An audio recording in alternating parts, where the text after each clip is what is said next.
السلام علیکم ورحمۃ اللہ وبرکاتہ۔ آج ہم آپ کو قصاص الانبیاء میں جن کے بارے میں بتائیں گے وہ حضرت آدم علیہ السلام ہیں۔ بیان شروع کرتے ہیں۔ اللہ تعالیٰ فرماتے ہیں کہ میں نے جنوں اور انسانوں کو اپنی عبادت کے لیے پیدا کیا۔ اللہ تعالیٰ نے ہمارے باپ کو کیوں پیدا فرمایا، ہمیں کیوں پیدا فرمایا؟ تاکہ ہم اس کی عبادت کریں، اگرچہ وہ عبادت کا محتاج نہیں، وہ تو بے نیاز ہے، البتہ ہم اس کے محتاج ہیں۔ اس کی اسماء بہترین اور بے مثال ہیں، وہ عالی شان صفات کا مالک ہے۔ اس نے اپنے ناموں کے آثار کو ظاہر کرنے کے لیے مخلوق کو پیدا فرمایا۔ رحمت کے آثار، قدرت کے آثار، حکمت کے آثار، جبر کے آثار اور طاقت کے آثار ظاہر کرنے کے لیے مخلوق کو پیدا فرمایا۔ حضرت آدم علیہ السلام کی تخلیق سے پہلے ہی اس معاملے میں اللہ تعالیٰ کا فرشتوں سے مکالمہ ہوا۔ اللہ تعالیٰ نے فرمایا، اور جب تیرے رب نے فرشتوں سے فرمایا کہ میں دنیا میں خلیفہ بنانے والا ہوں، خلیفہ سے مراد ہے نائب، اور یہ کہ اس کے نسل سے ہر ایک دوسرے کا خلیفہ ہوگا، جبکہ حضرت ابو بکر صدیق رضی اللہ تعالیٰ عنہ حضرت محمد صلی اللہ علیہ وآلہ وسلم کے خلیفہ ہوئے، سو اللہ نے ایک خلیفہ بنانے کا ارادہ فرمایا جو زمین پہ حکومت کرے اور اس کو آباد کرے۔ اللہ نے تمہیں زمین سے پیدا کیا اور اسی نے تمہیں اس زمین میں بسایا ہے۔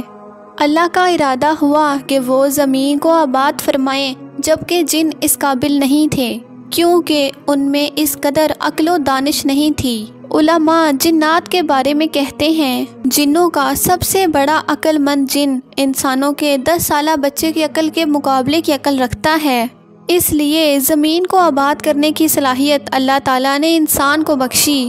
اللہ تعالیٰ نے انسان کو بہترین ڈھانچے اور حسین ترین شکل و صورت سے بنایا، پھر اپنی روح اس میں پھونکی۔ فرشتوں نے ان سے سوال کیا، ایسی مخلوق کو کیوں پیدا کرتا ہے جو زمین پہ فساد پھیلائے، خون بہائے، اور ہم تیری تسبیح اور پاکیزگی بیان کرتے ہیں؟ اس کے جواب میں اللہ نے فرمایا، جو میں جانتا ہوں وہ تم نہیں جانتے۔ دراصل فرشتوں نے کسی طرح معلوم کر لیا تھا کہ آدم کی اولاد زمین پہ فساد پھیلائے گی، خون ریزی کرے گی، لیکن انہوں نے یہ بات اعتراض کے طور پہ نہیں کہی تھی، کیونکہ ایسا اعتراض تو گناہ ہے، اور فرشتے پلک جھپکنے کے برابر اللہ کی نافرمانی نہیں کرتے، بلکہ وہ تو نہایت معزز عبادت گزار ہیں، کسی بات پہ اللہ پہ پیش دستی اور سبقت نہیں کرتے، اور اس کے حکم پر عمل کرتے ہیں۔ اللہ کے حکم کی نافرمانی نہیں کرتے، بلکہ جو حکم دیا جائے فوراً بجا لاتے ہیں۔ اس لیے فرشتوں کا یہ پوچھنا وضاحت طلبی کے لیے تھا، وہ تو انسان کے پیدا کرنے کی وجہ پوچھ رہے تھے۔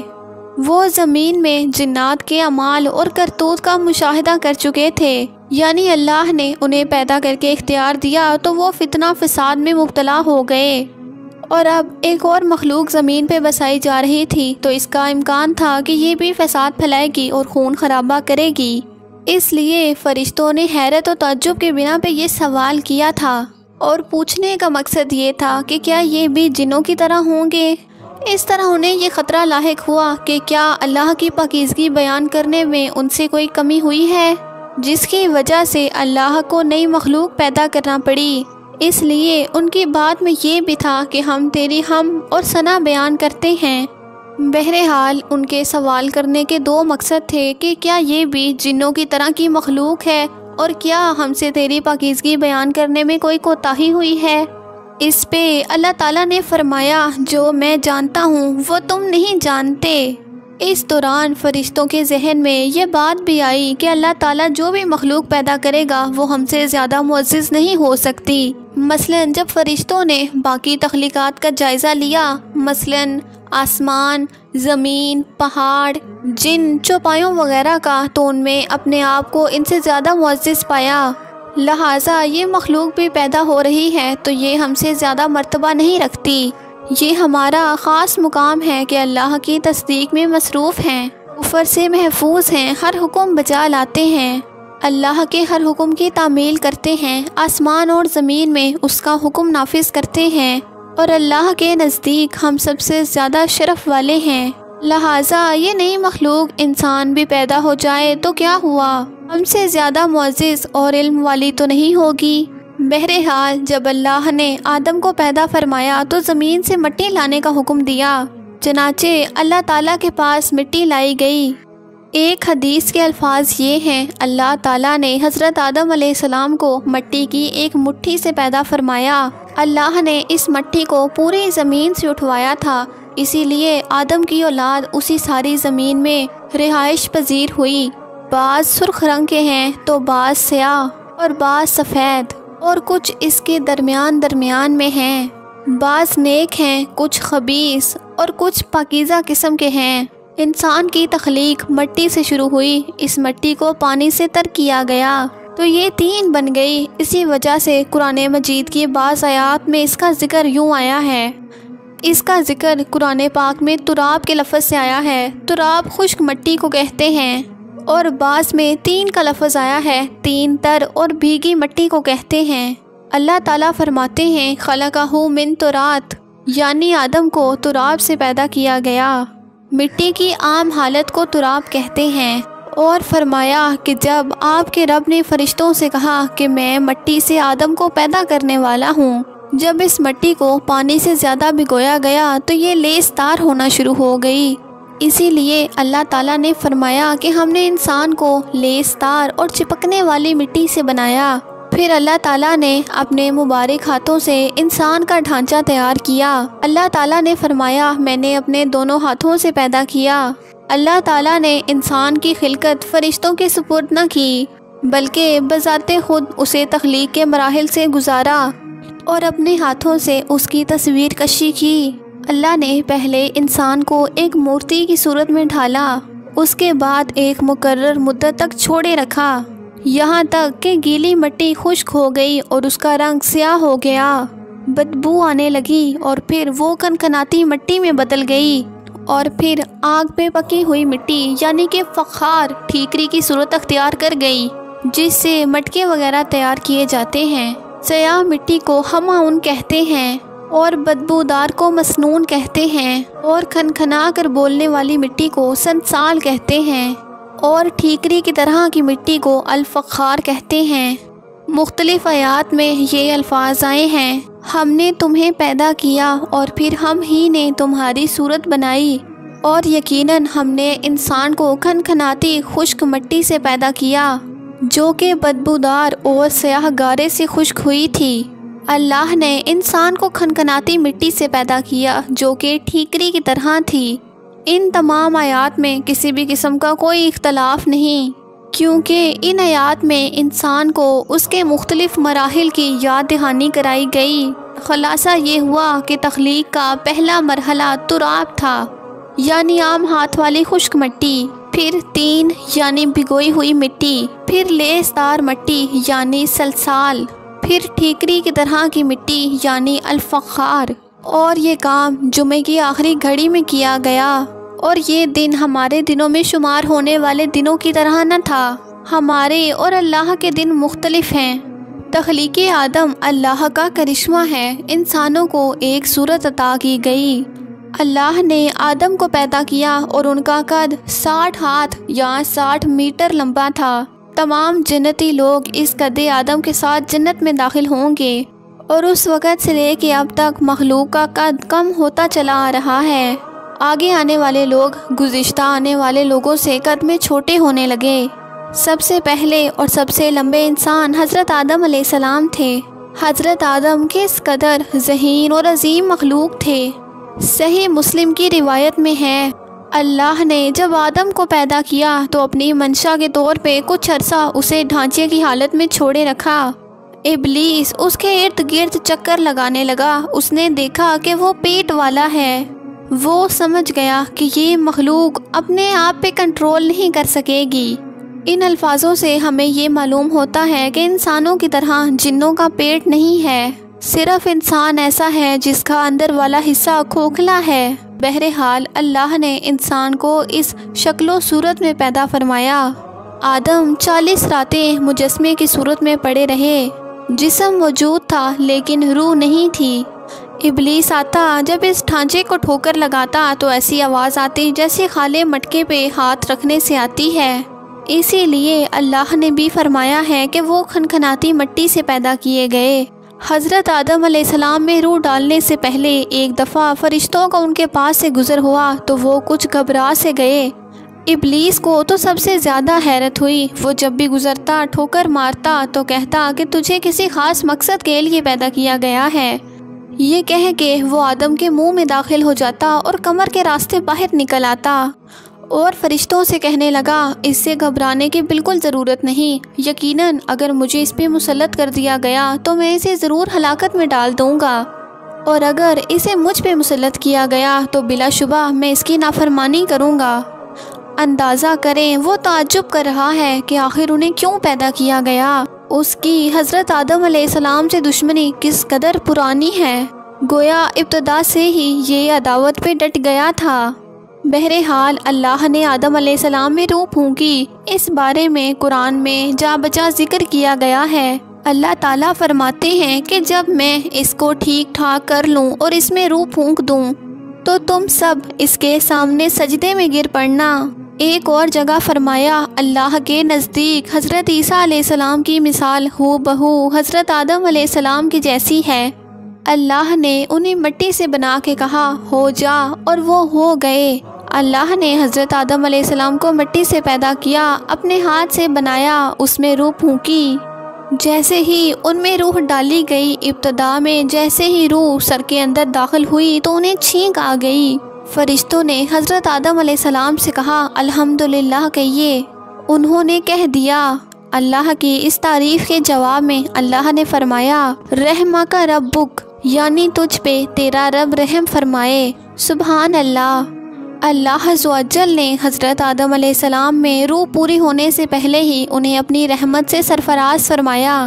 جب روح ان کی آنکھوں میں داخل ہوئی اور انہوں نے جنت کے پھلوں کو دیکھا تو وہ اس بارے میں غور و فکر کرنے لگے۔ جب روح پیٹ میں داخل ہوئی تو کھانے کی طلب محسوس ہوئی۔ ابھی روح ٹانگوں تک پہنچی نہیں اور کھانے کی خواہش پہلے ہی محسوس ہونے لگی۔ اس جلد بازی اور عجلت کی وجہ سے اللہ نے فرمایا انسان جلد باز مخلوق ہے۔ جب حضرت آدم علیہ السلام کو پیدا کر دیا گیا تو اللہ تعالیٰ نے ان کی پشت پہ ہاتھ پھیرا۔ پشت پہ ہاتھ پھیرتے ہی قیامت تک پیدا ہونے والے انسان باہر نکل آئے۔ آدم کی تمام اولاد ان کے سامنے ظاہر ہو گئی، اور یہ بات نہایت وضاحت اور صراحت کے ساتھ قرآن مجید میں موجود ہے۔ حضرت عمر بن خطاب رضی اللہ تعالیٰ عنہ سے کسی نے اس آیت کریمہ کے بارے میں پوچھا، اور جب اللہ نے اولاد آدم کی پشت سے ان کی اولاد کو نکالا اور ان سے انہی کے بارے میں اقرار لیا کہ کیا میں تمہارا رب نہیں؟ سب نے جواب دیا ہاں، کیوں نہیں، ہم سب لوگ گواہ بنتے ہیں تاکہ قیامت کے روز تم لوگ یوں نہ کہو ہم تو اس سے محض بے خبر تھے، یا یوں کہو کہ پہلے شرک تو ہمارے بڑوں نے کیا اور ہم ان کے بعد ان کے نسل میں ہوئے، لہٰذا کیا تو ان لوگوں کے غلط فعل کے بدلے میں ہمیں ہلاکت میں ڈالے گا۔ سیدنا عمر رضی اللہ تعالیٰ عنہ نے اس شخص کے سوال کے جواب میں فرمایا کہ میں نے سنا ہے رسول اللہ صلی اللہ علیہ وآلہ وسلم فرما رہے تھے اللہ نے حضرت آدم علیہ السلام کو پیدا فرمایا اور پھر اپنے دائیں ہاتھ کو ان کی پشت پہ پھیرا اور اس سے نسل انسانی کو باہر نکالا اور ان کی طرف اشارہ کر کے فرمایا میں نے انہیں جنت کے لیے پیدا کیا ہے اور یہ جنت والوں کے اعمال کریں گے، اور پھر اپنے ہاتھ کو دوبارہ حضرت آدم علیہ السلام کی پشت پہ پھیرا اور اس سے نسل انسانی کو باہر نکالا اور ان کی طرف اشارہ کر کے فرمایا میں نے انہیں آگ کے لیے پیدا کیا ہے اور یہ آگ والوں کے اعمال کریں گے۔ اس بات پہ ایک شخص نے نبی کریم صلی اللہ علیہ وآلہ وسلم سے سوال کیا اے اللہ کے رسول صلی اللہ علیہ وآلہ وسلم، تو پھر ہمارے اعمال کس میں شمار ہوں گے؟ تب آپ نے جواب میں ارشاد فرمایا کہ اللہ تعالیٰ جب کسی انسان کو جنت کے شمار میں پیدا کرتا ہے تو اس سے جنت والوں کے کام کرواتا ہے، حتیٰ کہ جنت والے عملوں میں سے ہی کسی عمل پہ اس کا موت سے سامنا ہوتا ہے، اس وجہ سے اللہ اسے جنت میں داخل کرتا ہے۔ اسی طرح جب اللہ کسی کو آگ کے لیے پیدا کرتا ہے تو اسے آگ والے اعمالوں پہ لگا دیتا ہے، یہاں تک کہ وہ آگ والے کسی اعمال میں سے آگ والے اعمال پہ مرتا ہے، اس کی وجہ سے اللہ اسے آگ میں داخل کر دیتا ہے۔ انسان کے لیے ہر اس کام میں آسانی پیدا کر دی جاتی ہے جس کے لیے وہ پیدا کیا گیا ہے، لیکن یہ بات ذہن میں ہر وقت موجود رہنی چاہیے کہ وہ اپنی عقل اور فکر کی روشنی میں اللہ کے احکامات پہ عمل کر کے اپنے لیے جنت کے دروازے کھول سکتا ہے۔ یہ تو اللہ نے انسان کو اختیار دے رکھا ہے۔ ہر انسان میں دونوں طرف جانے کی طاقت اور صلاحیت موجود ہے، چاہے وہ جنت میں جانے والے اعمال کرے، چاہے تو جہنم میں جانے والے اعمال کرے۔ البتہ انسان نے جیسا بھی رویہ اختیار کرنا تھا، اللہ کو اس کا علم تھا اور اس کا علم برحق ہے۔ جب اللہ نے حضرت آدم علیہ السلام کو پیدا فرما دیا اور ان میں اپنی روح پھونک دی تو فرشتوں کو حکم دیا کہ وہ حضرت آدم علیہ السلام کو سجدہ کریں۔ ابلیس ایک بہت پرہیزگار اور بزرگ جن تھا، اس نے کبھی اللہ کی نافرمانی نہیں کی، اسی لیے وہ بلند مرتبہ پا کے فرشتوں میں شامل ہو چکا تھا۔ اللہ نے اسے اطاعت اور فرما برداری کا صلہ دیا تھا، اس کی عزت اور اکرام کرتے ہوئے آسمان میں بسایا تھا۔ لمحہ بھر کے لیے بھی اس نے اللہ کی نافرمانی نہیں کی۔ پھر اللہ نے حضرت آدم علیہ السلام کو سجدہ کرنے کا حکم دیا اور اس حکم کے مخاطب فرشتے اور ابلیس تھا۔ صرف فرشتوں کے لیے یہ حکم نہیں تھا بلکہ ابلیس بھی اس حکم میں شامل تھا۔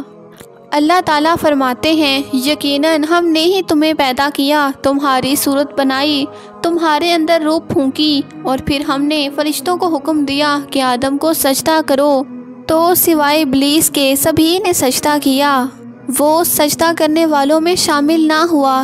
اللہ نے اس سے فرمایا کہ تجھے کس چیز نے سجدہ کرنے سے روکا جبکہ میرا حکم تیرے لیے بھی تھا؟ اور پھر ابلیس نے جواب میں یہ نہیں کہا کہ تو نے تو مجھے حکم ہی نہیں دیا تھا، بلکہ اس نے سجدہ نہ کرنے کی وجہ یہ بتائی۔ اس نے کہا، میں سجدہ کیوں کروں، میں اس سے بہتر ہوں، اس لیے کہ تو نے مجھے آگ سے پیدا کیا اور اسے مٹی سے۔ اللہ نے حکم دیا کہ تو اس سے نیچے اتر جا۔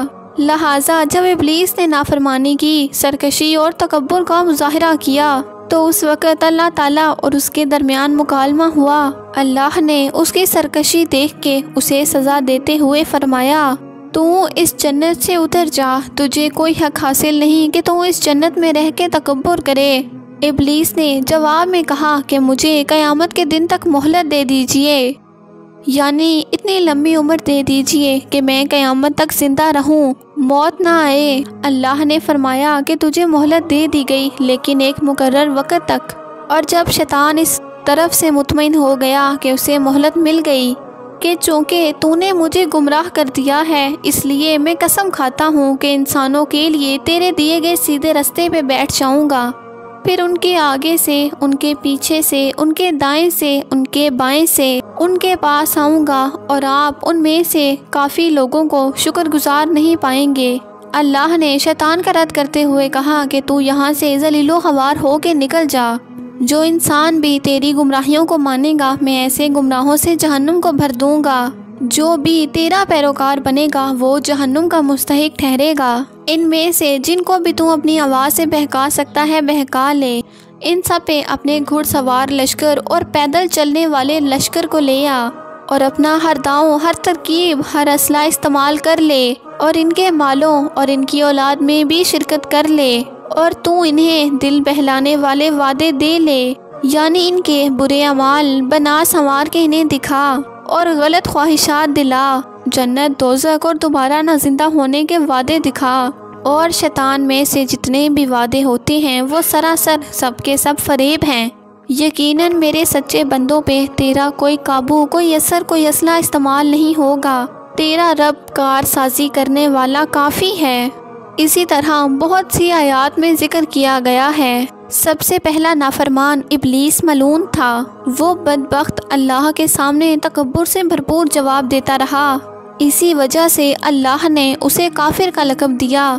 کافر اسے کہتے ہیں جو نعمت کا انکار کرے۔ اللہ نے اس پہ اتنا کرم کیا، اسے اتنا بلند مرتبہ عطا کیا، لیکن اس نے اللہ کی اس نعمت کی قدر نہ کی اور کفر کا راستہ اختیار کیا۔ سب سے پہلا گناہ تکبر تھا، اسی لیے علماء کرام فرماتے ہیں تمام گناہوں کی جڑ تکبر اور غرور ہے۔ نبی کریم صلی اللہ علیہ وآلہ وسلم نے اپنی امت کو تکبر نہ کرنے کا سختی سے حکم فرمایا، اس کی برائی، وبال اور حقیقت سے آگاہ فرمایا۔ آپ نے فرمایا اللہ اس شخص کی طرف رحمت سے دیکھے گا بھی نہیں جس نے تکبر کی بنا پہ کپڑا ٹخنوں سے نیچے لٹکایا۔ اس کے علاوہ نبی کریم صلی اللہ علیہ وآلہ وسلم نے تو متقلاً فرمایا وہ شخص جنت میں داخل ہونے کے قابل نہیں جس کے دل میں ذرا برابر بھی تکبر ہے۔ جو شخص اپنے کپڑے، اپنے مکان اور اپنے قبیلے پہ فخر کرتا ہے اس سے اللہ کی رحمت اٹھ جاتی ہے۔ اسی لیے جب نبی کریم صلی اللہ علیہ وآلہ وسلم نے اپنے صحابہ کرام کو دیکھا کہ مہاجر صحابی انصار صحابہ کے خلاف اور انصاری صحابی مہاجر صحابی کے خلاف ہیں تو آپ نے فرمایا اس جاہلیت والی پکار کو چھوڑو، یہ بہت بدبودار ہے۔ برادری کی بنیاد پہ لڑنا، باہم فخر کرنا یہ برائی ہے، گناہوں کی بنیاد تکبر ہے۔ اس لیے ہر مومن کو چاہیے کہ اپنے نوکر، خادم، ملازم یا کسی بھی مسکین پہ کبھی بھی فخر و غرور کا اظہار نہ کرے، کیونکہ یہی سب سے پہلی نافرمانی وجود میں آئی تھی۔ ہم پھر اپنے موضوع کی طرف لوٹتے ہیں۔ اللہ نے حضرت آدم علیہ السلام کو عالم بنا کے ہی تخلیق کیا تھا، یعنی جب وہ پیدا ہوئے تو جاہل نہیں تھے۔ اللہ نے حضرت آدم علیہ السلام کو فرشتوں سے بھی بڑا عالم بنا کے پیدا کیا۔ بیشتر آیات میں حضرت آدم علیہ السلام کی ابتدا اور ان کے علم کا ذکر موجود ہے۔ جب اللہ نے آدم میں مکمل روح ڈال دی اور وہ اپنے پاؤں پہ کھڑے ہو گئے تو اللہ نے انہیں حکم دیا کہ جاؤ فرشتوں کی جماعت میں انہیں السلام علیکم کہو۔ آدم اور فرشتوں کی زبان عربی تھی، یہی زبان اہل جنت کی ہے۔ آدم علیہ السلام گئے، انہیں سلام کہا، انہوں نے جواب میں کہا وعلیکم السلام ورحمۃ اللہ، یعنی تجھ پہ اللہ کی سلامتی اور رحمت ہو۔ اللہ نے آدم علیہ السلام سے فرمایا کہ یہ تیرا اور تیری اولاد کو آپس میں ہدیہ اور تحفہ ہے۔ اللہ نے حضرت آدم علیہ السلام کو ابتدا میں ہی تمام نام سکھا دیے۔ مفسرین نے ان ناموں کے بارے میں بہت واضح ذکر کیا ہے۔ مضبوط موقف سیدنا حضرت عبداللہ بن عباس رضی اللہ تعالیٰ عنہ کا تھا کہ اللہ نے حضرت آدم علیہ السلام کو ہر چیز کا نام سکھا دیا تھا۔ مثلاً یہ پہاڑ ہے، یہ سمندر ہے، یہ درخت ہے، یہ پھل ہیں، یہ پرندہ ہے، وغیرہ وغیرہ۔ وہ زمین کے ہر چیز کا نام جانتے تھے۔ یہ علم کیسا تھا، انسان نے کس طرح ہر چیز کا نام پہچان لیا۔ یقیناً اللہ انسان میں اس طاقت کو پیدا کر سکتا ہے کہ وہ ہر چیز کا احاطہ کرے۔ آپ لوہے، لکڑی، غرض ہر چیز کا استعمال اور ان کا نام جانتے تھے۔ وہ کس قدر عظیم علم سے باخبر ہوئے، سبحان اللہ۔ بہرحال اللہ نے حضرت آدم علیہ السلام کو صرف تخلیق میں ہی بلند مرتبہ نہیں عطا کیا تھا بلکہ عقل و علم کے حساب سے بھی بلند مرتبہ عطا کیا تھا۔ جیسے کہ اللہ تعالیٰ فرماتے ہیں اللہ نے حضرت آدم علیہ السلام کو ہر چیز کا نام سکھا دیا اور پھر ان چیزوں کو فرشتوں پہ پیش کیا۔ مجھے ان چیزوں کے نام بتاؤ اگر تم سچے ہو۔ مطلب یہ کہ تم اپنے دعوے میں کہاں تک سچے ہو۔ یعنی جب آدم کی تخلیق ہوئی تھی تو تم نے کہا تھا کہ اللہ جو چاہے مرضی پیدا کر لے لیکن وہ ہم سے زیادہ معزز یا علم رکھنے والا نہ ہوگا۔ اس دعوے میں اگر تم سچے ہو تو ذرا ان اشیاء کے نام بتاؤ۔ حضرت آدم علیہ السلام کی تخلیق پہ جب فرشتوں نے انہیں سجدہ کیا تو یہ عبادت والا سجدہ نہیں تھا، یہ سجدہ تعظیمی تھا۔ سجدہ تعظیمی پہلے وقتوں میں جائز تھا لیکن اب حرام ہے۔ اسی لیے یعقوب علیہ السلام، ان کی بیوی اور 11 بیٹوں نے حضرت یوسف علیہ السلام کو سجدہ کیا تھا۔ بہرحال فرشتوں نے آدم علیہ السلام کو سجدہ کیا۔ اس سے معلوم ہو جاتا ہے کہ کون زیادہ عزت اور عظمت والا ہے۔ تب فرشتوں نے کہا، فرشتے کہنے لگے اے اللہ تو پاک ہے، ہمیں تو صرف اتنا ہی علم ہے جتنا تو نے ہمیں سکھا رکھا ہے، مکمل حکمت و عمل والا تو تو ہی ہے۔ اللہ نے حضرت آدم علیہ السلام سے فرمایا اے آدم تم فرشتوں کو ان چیزوں کے نام بتاؤ۔ آدم ہر چیز کا نام بتانے لگے، کسی جگہ بھی انہوں نے کوئی غلطی نہیں کی۔ جب انہوں نے سب چیزوں کے نام فرشتوں کو بتا دیے تب اللہ تعالیٰ نے فرشتوں سے کہا کہ کیا میں نے تمہیں پہلے ہی نہیں کہہ دیا تھا کہ آسمان اور زمین کا غیب صرف میں جانتا ہوں اور میرے علم میں ہے جو تم ظاہر کر رہے ہو اور جو تم چھپا رہے ہو۔ اس کے بعد حضرت اماں حوا کو اللہ نے پیدا فرمایا۔ حضرت اماں حوا کو حضرت آدم علیہ السلام کے فوراً بعد پیدا نہیں فرمایا بلکہ حضرت آدم علیہ السلام نے کافی عرصہ جنت میں تنہا بسر کیا اور حدیث میں ہے کہ وہ وحشت محسوس کرتے تھے، تنہائی کو شدت سے محسوس کرنے لگے تھے۔ آخرکار ایک دن جب وہ سو رہے تھے تو اللہ تعالیٰ نے ان کی بائیں پسلی سے اماں حوا کو پیدا فرمایا اور حضرت آدم علیہ السلام کا ہمسفر بنا دیا۔ اللہ تعالیٰ فرماتے ہیں، اے لوگو، اپنے اس پروردگار سے ڈر جاؤ جس نے تم سب کو ایک ہی جان سے پیدا کیا، اور اس جان یعنی حضرت آدم علیہ السلام سے ان کی بیوی کو پیدا کیا۔ آدم علیہ السلام کے وجود سے ہی حوا کا وجود بنایا گیا، وہ کوئی الگ وجود میں نہیں آئی تھی۔ جب حضرت آدم علیہ السلام بیدار ہوئے تو اپنے پاس اماں حوا کو پایا۔ حضرت آدم علیہ السلام نے ان سے پوچھا کہ تم کون ہو؟ اماں حوا نے کہا کہ عورت۔ پھر حضرت آدم علیہ السلام نے پوچھا کہ تمہیں کس لیے پیدا کیا گیا ہے؟ حضرت اماں حوا نے جواب دیا کہ آپ کے لیے، تاکہ آپ مجھ سے سکون اور انس حاصل کریں۔ جب فرشتوں نے حضرت آدم علیہ السلام کو اماں حوا سے باتیں کرتے ہوئے دیکھا تو کہا کہ اب ایک اور نئی مخلوق پیدا کی گئی ہے۔ حضرت آدم علیہ السلام نے ان مخلوق کا نام تو بتا دیا تھا جو مشہور تھیں، ان کا نام پوچھنا چاہیے۔ انہوں نے حضرت آدم علیہ السلام سے سوال کیا۔ حضرت آدم علیہ السلام نے فوراً جواب دیا کہ حوا، کیونکہ اللہ نے تو آپ کو ہر چیز کا علم سکھا دیا تھا۔ فرشتوں نے پوچھا کہ ان کا نام حوا کیوں رکھا گیا ہے؟ حضرت آدم علیہ السلام نے جواب دیا کہ اس لیے کہ انہیں ایک زندہ چیز سے پیدا کیا گیا ہے، حیات کی نسبت سے حوا نام رکھا گیا۔ رسول اللہ صلی اللہ علیہ وآلہ وسلم نے فرمایا، جو شخص اللہ اور آخرت کے دن پہ ایمان رکھتا ہے، جب وہ کسی معاملے کے لیے حاضر ہو تو بھلائی والی بات کرے یا خاموش رہے، اور عورتوں کے معاملے میں بھلائی کی وصیت حاصل کر لو، یعنی ان کے ساتھ اچھا سلوک کرو، کیونکہ عورت پسلی سے پیدا کی گئی ہے اور پسلی میں 13 حصہ اوپر والا حصہ ہوتا ہے۔ اگر تم اس کو سیدھا کرنا چاہو گے تو توڑ ڈالو گے، اور اگر اسے چھوڑ دو گے تو وہ ہمیشہ اسی طرح ٹیڑھی رہے گی۔ عورتوں کے معاملے میں بھلائی کی وصیت حاصل کر لو، مطلب یہ کہ اسی حالت میں گزر بسر کرو۔ اس حدیث کا مطلب یہ ہے کہ عورتوں پہ زبردستی جبر کر کے انہیں بدلا نہیں جا سکتا، اور عورت ذات کو نہایت نرمی اور پیار سے رکھو۔ ان کی طبیعت میں ٹیڑھا پن ہے، یہ کبھی جذبات میں بہہ جاتی ہیں اور اپنی عقل کھو بیٹھتی ہیں۔ اگر کوئی اسے سیدھا کرنا چاہے تو لا تعلقی، دوری اور طلاق کی نوبت آ جائے گی۔ اگر اسے چھوڑ دو گے تو ٹیڑھا پن برقرار رہے گا۔ مرد کو بہت حوصلے سے اس صورتحال کو سنبھالنا چاہیے۔ احادیث میں سیدنا ابراہیم علیہ السلام کی زوجہ سیدہ سارہ علیہ السلام کا قصہ موجود ہے۔ وہ حوا علیہ السلام کے بعد کائنات کی سب سے زیادہ خوبصورت عورت تھیں۔ احادیث سے ہمیں یہ پتہ چلتا ہے کہ حوا علیہ السلام ابتدائے انسانیت سے قیامت تک پیدا ہونے والی خواتین میں سب سے زیادہ خوبصورت تھیں۔ اب ابلیس اپنے وسوسے ڈالنا شروع ہو گیا۔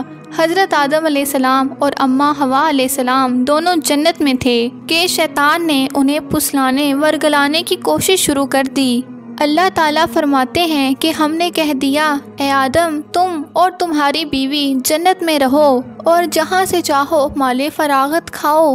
جنت بھی کیسی؟ وہ جنت جس کے بارے میں اللہ تعالیٰ فرماتے ہیں کہ اس کی چوڑائی زمین اور آسمان کے برابر ہے۔ سو اس جنت میں سے جو چاہے وہ کھاؤ، کچھ بھی منع نہیں سوائے ایک درخت کے۔ اور اللہ تعالیٰ نے ارشاد فرمایا کہ اے آدم، تم اور تمہاری بیوی جنت میں رہو، جہاں سے چاہو وہاں سے کھاؤ، بس اس درخت کے پاس نہ جانا ورنہ ظالموں میں سے ہو جاؤ گے۔ ایک اور حدیث میں ارشاد فرمایا کہ جب ہم نے فرشتوں سے کہا حضرت آدم علیہ السلام کو سجدہ کرو تو سب نے سجدہ کیا سوائے ابلیس کے۔ ہم نے حضرت آدم علیہ السلام سے کہا کہ یہ تمہارا اور تمہاری بیوی کا کھلا دشمن ہے، خیال رکھنا ایسا نہ ہو کہ وہ تم دونوں کو جنت سے نکلوا دے اور تو مصیبت میں پڑ جائے۔ یہاں تو تمہیں آرام ہے، نہ تو بھوکا ہے، نہ پیاسا ہے، نہ ننگا ہے۔ اللہ تعالیٰ نے حضرت آدم علیہ السلام کو ابلیس کے وسوسے سے پہلے ہی خبردار کر دیا تھا۔ ان حدیث میں ہمیں یہ سبق ملتا ہے کہ ابلیس کی انسانوں سے عداوت شروع سے ہے، اور جو لوگ یہ کہتے ہیں کہ جب انسان پیدا ہوا تو وہ ننگا ہوا کرتا تھا تو ان کا یہ قول بھی غلط ہے۔ کیونکہ اللہ تعالیٰ نے جنت میں بھی حضرت آدم علیہ السلام پہ لباس رکھا اور زمین میں بھی لباس نازل کر دیا، جیسے کہ اللہ تعالیٰ فرماتے ہیں، اے آدم کی اولاد، ہم نے تم پہ لباس کو نازل کیا جو تمہاری شرمگاہوں کو چھپاتا ہے اور زینت کا سبب بھی ہے، اور تقوی کا لباس اس سے بھی بہتر ہے۔ چنانچہ آدم ننگے نہیں تھے، انہیں ننگے پن کا علم ہی نہیں تھا، نہ ہی ان کی بیوی کو برہنہ ہونے کا علم تھا۔ اللہ نے حضرت آدم علیہ السلام کو کامل نعمتوں سے نوازا، نہ بھوک نہ پیاس، یہاں تک کہ پیاس کے اسباب سے بھی محفوظ رکھا، نہ مشقت نہ تکلیف نہ بدبختی نہ بدقسمتی۔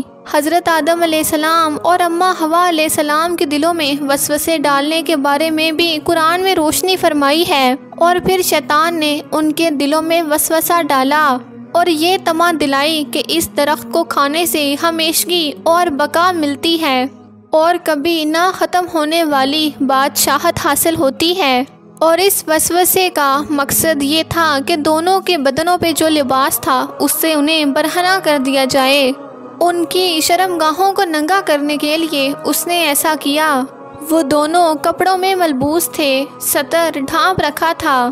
جب انہوں نے اس درخت سے کھایا تو لباس نیچے گر گیا، دونوں برہنہ ہو گئے۔ یہی شیطان چاہتا تھا، وہ یہی چاہتا تھا کہ وہ انہیں اللہ کی نافرمانی پہ اکسائے۔ ارشاد ہوتا ہے، شیطان نے انہیں وسوسہ ڈالا، کہنے لگا، اے آدم، کیا میں تجھے دائمی زندگی کا درخت اور وہ بادشاہت نہ بتلا دوں جو کبھی پرانی نہ ہوگی؟ جب تم اس درخت سے کھاؤ گے تو ہمیشہ زندہ رہنے والے بن جاؤ گے اور زبردست بادشاہت حاصل کر لو گے۔ اور یہ تمنا بھی دلائی کہ تمہارے رب نے تمہیں اس درخت سے کھانے سے اس لیے منع کیا ہے کہ کہیں تم دونوں فرشتے نہ بن جاؤ یا ہمیشہ زندہ رہنے والے نہ بن جاؤ، یعنی کہ اگر تم اس درخت سے کھاؤ گے تو فرشتے بن جاؤ گے اور ہمیشہ قائم دائم رہو گے۔ اور پھر اپنی بات کو سچ کرنے کے لیے وہ جھوٹی قسمیں کھانے لگا، جیسا کہ ارشاد ہوتا ہے، اور پھر وہ جھوٹی قسمیں کھانے لگا تاکہ انہیں یقین ہو جائے کہ میں آپ کا خیر خواہ ہوں۔ اللہ کی قسم کھانے لگا اور اس وقت سے جھوٹی قسموں کی ابتدا ہوئی۔ اس نے ان دونوں کو فریب دے کے بہکا لیا، جیسے کہ ارشاد ہوا کہ شیطان نے دھوکے سے انہیں پھسلایا۔ جنت میں زندگی بسر کر رہے تھے، اس سے زیادہ انہیں کیا چاہیے؟ ہمیشہ کے لیے جنت مل گئی تھی۔ اللہ تعالیٰ نے فرمایا کہ جیسے ہی انہوں نے پھل کو چکھا، دونوں کا پردہ بدن ایک دوسرے کے سامنے کھل گیا۔ دونوں اپنے بدن پہ درختوں کے پتے جوڑ جوڑ کے رکھنے لگے۔ کپڑے اترنے پہ دونوں کو حیا آئی، اس لیے انسان میں برہنہ ہونے پہ حیا اور شرمندگی شامل ہے۔ برہنہ ہو گئے تو کوئی لباس نہ تھا، اس لیے درختوں کے پتوں سے اپنے جسم کو چھپانے لگے۔ احادیث میں آتا ہے کہ آدم بھاگنے لگے تو اللہ نے پکارا، آدم مجھ سے بھاگتے ہو؟ آدم بولے، اللہ میں شرم کی بنا پہ بھاگ رہا ہوں، اور اس وجہ سے کہ تیرے سامنے برہنہ کیسے رہوں، پھر یہ کہ نافرمانی کا ارتکاب بھی کر چکا ہوں۔ یہاں پہ ایک سوال پیدا ہوتا ہے کہ دونوں میں سے پہلے پھل کھانے والا کون تھا؟ اس پہ ایک مشترکہ قول ہے کہ وہ حوا علیہ السلام تھی، انہوں نے ہی حضرت آدم علیہ السلام کو اس غلطی پہ آمادہ کیا، جیسا کہ بخاری شریف میں نبی کریم صلی اللہ علیہ وآلہ وسلم نے فرمایا، اگر حوا نہ ہوتی تو کوئی عورت اپنے شوہر سے خیانت نہ کرتی۔ حوا علیہ السلام نے انہیں غلطی میں مبتلا کیا تھا۔ اگر حوا علیہ السلام نہ ہوتی تو آدم بھی غلطی میں مبتلا نہ ہوتے اور نہ معصیت میں مبتلا ہوتے۔ تب اللہ نے ان دونوں کو پکارا، کیا میں نے تم دونوں کو اس درخت سے نہیں روکا تھا؟ اور کیا یہ نہیں کہا تھا کہ شیطان تمہارا کھلا دشمن ہے؟ دونوں نے فوراً توبہ کر لی، جیسا کہ قرآن مجید میں آتا ہے۔ دونوں نے کہا، اے ہمارے رب، ہم نے اپنا بڑا نقصان کیا، اور اگر تو ہماری بخشش نہ کرے گا، ہم پہ رحم نہ کرے گا تو یقیناً ہم خسارہ پانے والوں میں سے ہو جائیں گے۔ یہاں پہ ایک سوال پیدا ہوتا ہے کہ جب ابلیس نے حضرت آدم علیہ السلام کو سجدہ نہ کیا تو اللہ نے اسے مردود بنا کے جنت سے نکالا۔ پھر وہ حضرت آدم علیہ السلام کو اس درخت کے قریب کس طرح لے گیا جبکہ وہ جنت سے باہر ہو چکا تھا۔ قرآن کریم میں اس بارے میں یہ ارشاد آیا ہے کہ پھر شیطان نے ان کے دلوں میں وسوسہ ڈالا۔ یہ وسوسہ اس نے کیسے ڈالا جبکہ وہ جنت سے نکالا جا چکا تھا؟ مفسرین نے اس کے بارے میں لکھا ہے کہ اس نے جنت سے باہر رہ کے یہ وسوسہ ڈالا تھا۔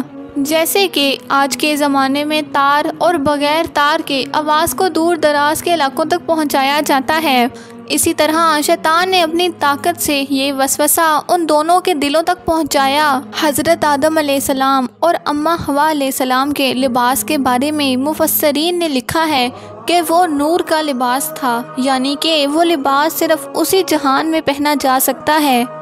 اللہ نے اپنی عظمت سے جنت میں ان کی ستر پوشی کا انتظام فرمایا تھا۔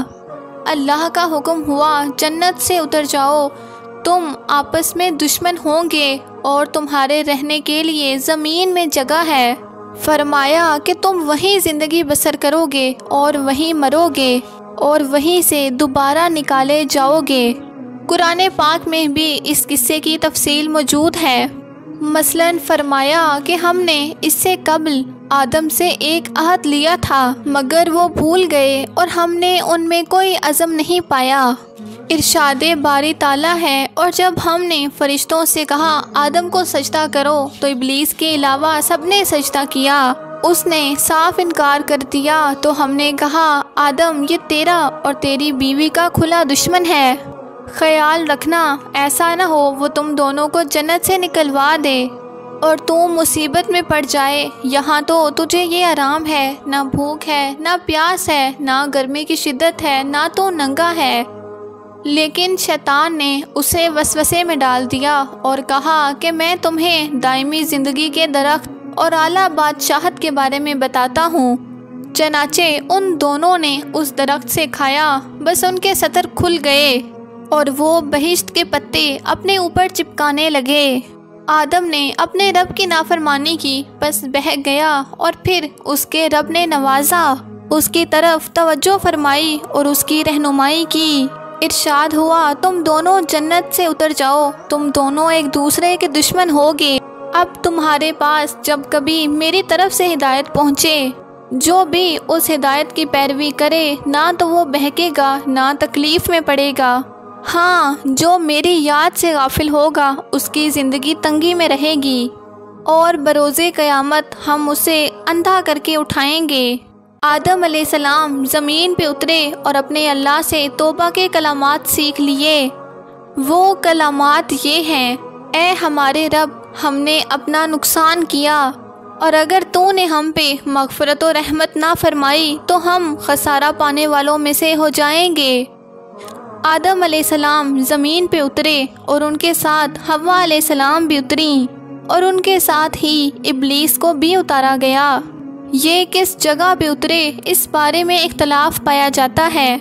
ابن عباس رضی اللہ تعالیٰ عنہ فرماتے ہیں کہ آدم علیہ السلام کو ہند میں اور اماں حوا علیہ السلام کو جدہ میں اتارا گیا۔ جب آدم علیہ السلام اتر آئے تو حوا علیہ السلام کی تلاش شروع کر دی، زمین میں انہیں ڈھونڈتے رہے۔ آخرکار میدان عرفات میں دونوں کی ملاقات ہوئی۔ میدان عرفات میں ان دونوں نے ایک دوسرے سے معرفت حاصل کی اور دونوں کا تعارف ہوا تھا، لہٰذا اسی وجہ سے اس میدان کا نام عرفات مشہور ہے۔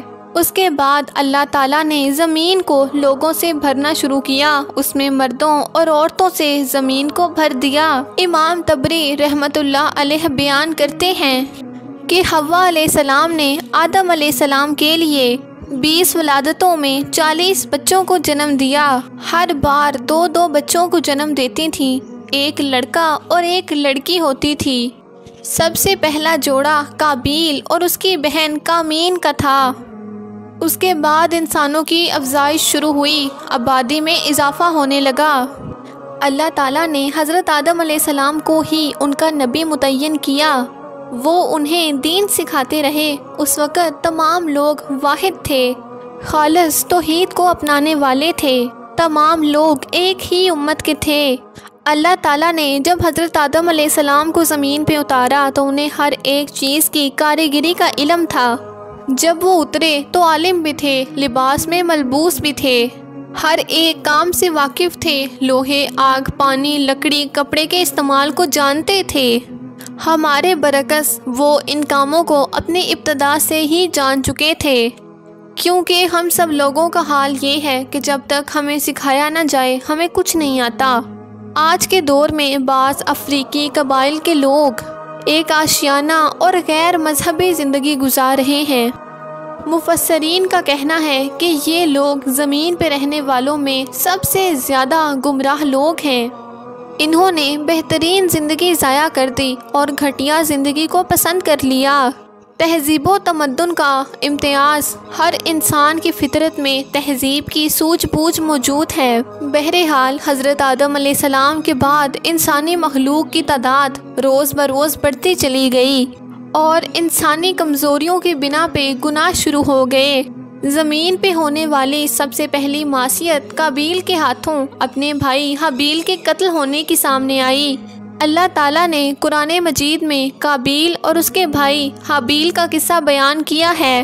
قابیل کرخت اور درست طبیعت کا مالک تھا، جبکہ اس کا بھائی حابیل خوش اخلاق اور نرم دل کا مالک تھا۔ قابیل کھیتی باڑی کرتا تھا اور حابیل مویشی چراتا تھا۔ حابیل کے نرم دل ہونے کی ایک وجہ اس کا بکریاں چرانا تھا، کیونکہ ایک چرواہا اپنی بکری کو بھوکا دیکھ کے اسے چارہ کھلائے بغیر نہیں رہتا، نہ ہی وہ کسی بکری کو پیاسا دیکھ کے اسے بھول جاتا ہے۔ اپنے جانور پر اس کی طاقت سے زیادہ بوجھ بھی نہیں لادتا۔ بنی نوع انسان کی تعداد میں اضافے کے لیے اس وقت ایسا قانون تھا جو اب حرام ہے، اور وہ ہے بہن کے ساتھ نکاح، چونکہ اس وقت سب لوگ حضرت آدم علیہ السلام کی حقیقی اولاد تھے اور آپس میں بہن بھائی تھے۔ چونکہ اس وقت کی شریعت کے مطابق قابیل اپنے ساتھ جڑوا پیدا ہوئی بہن کے علاوہ کسی سے بھی شادی کر سکتا تھا، اور اسی طرح حابیل اپنے ساتھ جڑوا پیدا ہونے والی بہن کے علاوہ کسی سے بھی شادی کر سکتا تھا۔ اس کی صورت یہ تھی کہ قابیل کی شادی حابیل کی بہن سے ہو اور حابیل کی شادی قابیل کی بہن سے ہو، لیکن ہوا یوں کہ حابیل کی بہن خوبصورتی کے معاملے میں قابیل کی بہن سے کم تھی، اس لیے قابیل نے حابیل کی بہن سے شادی کرنے سے انکار کر دیا اور اپنی جڑوا بہن سے شادی کی خواہش ظاہر کی۔ لیکن ایسا کرنا آدم علیہ السلام کی شریعت میں حرام تھا۔ آپ رسول بھی تھے اور نبی بھی۔ نبی اور رسول میں فرق یہ ہے کہ رسول پر شریعت اور احکام نازل ہوتے ہیں، لیکن نبی پر شریعت نازل نہیں ہوتی، البتہ اس کی طرف وحی نازل ہوتی ہے اور معجزات عطا کیے جاتے ہیں، جبکہ شریعت صرف رسولوں پر ہی نازل کی جاتی ہے۔ چونکہ حضرت آدم علیہ السلام رسول بھی تھے، اس لیے ان کی شریعت میں تھا کہ کوئی بھی اپنے ساتھ جڑوا پیدا ہوئی بہن سے نکاح نہیں کر سکتا۔ قابیل اس شرعی حکم کی وجہ سے غضبناک ہو گیا۔ اس نے تعجب کا اظہار کرتے ہوئے اس قانون کو ماننے سے انکار کر دیا۔ حضرت آدم علیہ السلام نے ان دونوں کے درمیان فیصلہ کرتے ہوئے یہ حکم دیا کہ دونوں اللہ کے حضور ہدیہ پیش کریں۔ ہدیہ اس جانور کو کہتے ہیں جسے اللہ کی راہ میں قربان کر کے فقراء میں تقسیم کر دیا جائے۔ اس سے مقصود اللہ کے لیے اپنی نیت کو خالص کرنا ہوتا ہے۔ اس عمل کو قربانی کہا جاتا ہے۔ حضرت آدم علیہ السلام کے دور میں قربانی کا جو قانون تھا اس کے قبول ہونے کی نشانی طے تھی، اور یہ کہ آسمان سے ایک آگ نمودار ہوتی اور اس قربانی کو جلا دیتی۔ اس کا مطلب تھا کہ قربانی قبول ہو چکی ہے، اور اگر آگ قربانی کو نہ جلاتی تو سمجھ لیا جاتا کہ قربانی قبول نہیں ہوئی۔ آخر قربانی کا دن آن پہنچا۔ حابیل نے اپنے مویشیوں میں سے سب سے بہترین جانور لیا اور قربان گاہ میں لا کے اللہ کے حضور پیش کر دیا۔ دوسری طرف قابیل نے اپنی کھیتی کے غلے میں سے ایک ردی قسم کا غلہ لایا اور قربان گاہ میں اللہ کے سامنے قربان کر دیا۔ اگلے دن جب دونوں قربان گاہ آئے تو دیکھا کہ حابیل کی قربانی قبول ہو چکی ہے، جبکہ قابیل کی قربانی کو آگ نے چھوا تک نہیں۔ یہ دیکھ کے قابیل حابیل پہ سخت غضبناک ہوا۔ شیطان نے قابیل کو وسوسے میں ڈالا۔ شیطان نے قابیل کے دل میں وسوسہ ڈالا کہ اپنے بھائی کو قتل کر دے۔ قابیل نے اپنے دل میں حابیل کو قتل کرنے کا پختہ ارادہ کر لیا۔ اس وقت تک روئے زمین پہ کوئی انسان قتل نہیں ہوا تھا۔ انسانی تاریخ میں یہ پہلا قتل ہے جس کا ارتکاب قابیل نے کیا۔ وہ اپنے بھائی حابیل کے پاس گیا اور اس سے بولا کہ میں تجھے قتل کر دوں گا۔ جواب میں حابیل نے کہا کہ اگر تم مجھے قتل کرنے کی کوشش کرے گا تو میں جواب میں تم پہ ہاتھ نہیں اٹھاؤں گا، اس لیے کہ میں چاہتا ہوں کہ تم اپنے دیگر گناہوں کے ساتھ میرے قتل کا گناہ بھی اٹھا لے اور تیرے گناہ زیادہ ہو جائیں۔ چنانچہ ایک تاریک رات میں حابیل سویا ہوا تھا۔ قابیل ایک بہت بڑا پتھر لے کے حابیل کے پاس آیا۔ اس نے وہ پتھر اپنے بھائی کے سر پہ دے مارا۔ اس طرح قابیل نے حابیل کو قتل کر دیا۔ روئے زمین پہ قتل کی ابتدا کر دی۔ زمین کو پہلے خون سے رنگ دیا۔ روئے زمین پہ یہ سب سے پہلا جرم تھا جو قابیل کے ہاتھوں ہوا۔ قتل تو وہ کر بیٹھا لیکن اب حیران اور پریشان ہوا کہ اب اس کی لاش کا کیا کرے۔ اس وقت تک نسل انسانی موت سے بھی دوچار نہیں ہوئی تھی۔ حضرت آدم علیہ السلام کی اولاد میں کسی کو موت نہیں آئی تھی، اس لیے قابیل کو معلوم نہیں تھا کہ مردے کے ساتھ کیا کیا جائے۔ اسی کشمکش میں اس نے بھائی کی لاش کو کمر پہ اٹھا لیا اور چل پڑا۔ ابھی وہ رستے میں جا ہی رہا تھا کہ اللہ نے 2 کوے بھیجے۔ وہ دونوں آپس میں لڑنے لگے اور ایک کوے نے دوسرے کو ہلاک کر دیا۔ اس طرح ایک زندہ کوا زمین کو کھودنے لگا۔ اس نے زمین میں ایک گڑھا بنایا، مردہ کوے کو اس گھڑے میں ڈالا اور اس کے اوپر سے مٹی ڈال کے اسے دفن کر دیا۔ اس طرح قابیل کو دفن کرنے کے بارے میں معلوم ہوا۔ اس نے بھی گڑھا کھودا اور حابیل کی لاش کو اس میں دفنا دیا۔ وہ اپنے کیے پہ نادم ضرور تھا لیکن اس نے اللہ سے معافی نہ مانگی، جبکہ انسان کے لیے یہ ضروری ہے کہ اگر اس سے کوئی گناہ ہو جائے تو اپنے اللہ سے معافی مانگے۔ قابیل اور حابیل کے درمیان جو مکالمہ ہوا، اللہ نے اس کا ذکر سورہ مائدہ آیت 27 تا 29 میں کیا ہے۔ اللہ تعالیٰ فرماتے ہیں کہ حضرت آدم علیہ السلام کے بیٹوں کا کھرا کھرا حال بھی انہیں سنا دو۔ ان دونوں نے ایک نذرانہ پیش کیا۔ ان دونوں میں سے ایک کی نظر تو قبول ہو گئی لیکن دوسرے کی قبول نہ ہوئی۔ ایک دوسرے سے کہنے لگا کہ میں تمہیں مار ڈالوں گا۔ وہ جواب میں کہنے لگا بے شک اللہ کے نزدیک تقوی والوں کی ہی قربانی قبول ہوتی ہے۔ تو میرے قتل کے لیے دسترازی کرے لیکن میں تیرے قتل کے لیے ہرگز اپنے ہاتھ نہیں بڑھاؤں گا۔ میں تو اللہ تعالیٰ پروردگار دو عالم سے خوف کھاتا ہوں۔ میں تو چاہتا ہوں کہ تو میرا گناہ اور اپنا گناہ اپنے سر پہ رکھ لے اور دوزخیوں میں شامل ہو جائے۔ ظالموں کا یہی بدلہ ہے۔ اس کا مطلب یہ تھا کہ تیرے اور گناہوں کے ساتھ میرے قتل کا گناہ بھی تیرے ذمہ لگے اور تو ظالموں میں سے ہو جائے۔ حابیل کے قتل کے بعد قابیل پہ جو گزری اس کا ذکر اللہ نے سورہ مائدہ آیت نمبر 30 اور 31 میں کیا ہے۔ بس اس کے نفس نے اسے اس کے بھائی کے قتل پہ امادہ کر دیا اور اس نے اسے قتل کر ڈالا۔ اس طرح وہ نقصان والوں میں سے ہو گیا۔ پھر اللہ تعالیٰ نے ایک کوے کو بھیجا جو زمین کھود رہا تھا تاکہ وہ اسے دکھائے کہ وہ کس طرح اپنے بھائی کی لاش کو چھپا سکتا ہے۔ وہ کہنے لگا ہائے افسوس، کیا میں ایسا کرنے سے بھی گیا گزرا ہو گیا کہ اس کوے کی طرح اپنے بھائی کی لاش کو دفنا دیتا۔ پھر تو بڑا ہی پشیمان اور شرمندہ ہوا۔ امام احمد، ترمذی اور ابو داؤد میں سیدنا سعد بن ابی وقاص رضی اللہ تعالیٰ عنہ فرماتے ہیں کہ انہوں نے سید عثمان رضی اللہ تعالیٰ عنہ کی شہادت کے فتنے کے وقت فرمایا، میں گواہی دیتا ہوں کہ رسول کریم صلی اللہ علیہ وآلہ وسلم نے فرمایا تھا کہ ایک بہت بڑا فتنہ رونما ہوگا، اس میں بیٹھنے والا کھڑے ہونے والوں سے بہتر ہوگا اور کھڑا ہونے والا چلنے والے سے بہتر ہوگا اور چلنے والا دوڑنے والے سے بہتر ہوگا۔ کسی نے کہا کہ اگر کوئی میرے گھر میں داخل ہو کے میری طرف ہاتھ بڑھائے کہ وہ مجھے قتل کر دے تو آپ صلی اللہ علیہ وآلہ وسلم نے فرمایا کہ تو حضرت آدم علیہ السلام کے بیٹے کی طرح قتل ہو جا۔ یعنی کہ حابیل کی طرح ہاتھ نہ اٹھانا۔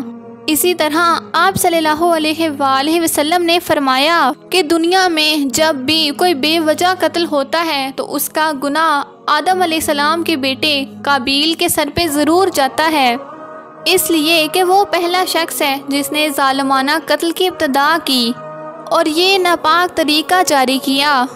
اس حدیث سے اس جرم کی نوعیت کا بخوبی اندازہ ہوتا ہے کہ اللہ نے صرف اسے ایک قتل قرار نہیں دیا بلکہ اسے ایک گھنونی حرکت قرار دیا ہے۔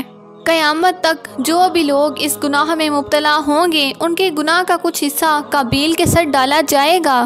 قابیل نے حابیل کو قتل کرنے کے بعد اپنی بیوی کو ساتھ لیا اور دور دراز کے نرم علاقوں میں جا کے رہنے لگا اور آدم علیہ السلام کے سامنے تک نہ ہوا۔ آدم علیہ السلام پہاڑوں کے قریب ایک بستی میں رہ رہے تھے، یہ ان سے بہت دور جا بسا تھا۔ اس طرح قابیل کا حضرت آدم علیہ السلام سے رابطہ ختم ہو گیا۔ اس طرح اس کے ہاں ایک نئی نسل کی ابتدا ہوئی۔ فحاشی ان میں عروج پہ تھی، عبادت یہ چنانچہ اللہ ہی کی کرتے تھے لیکن بے حیائی کے کاموں میں مبتلا تھے۔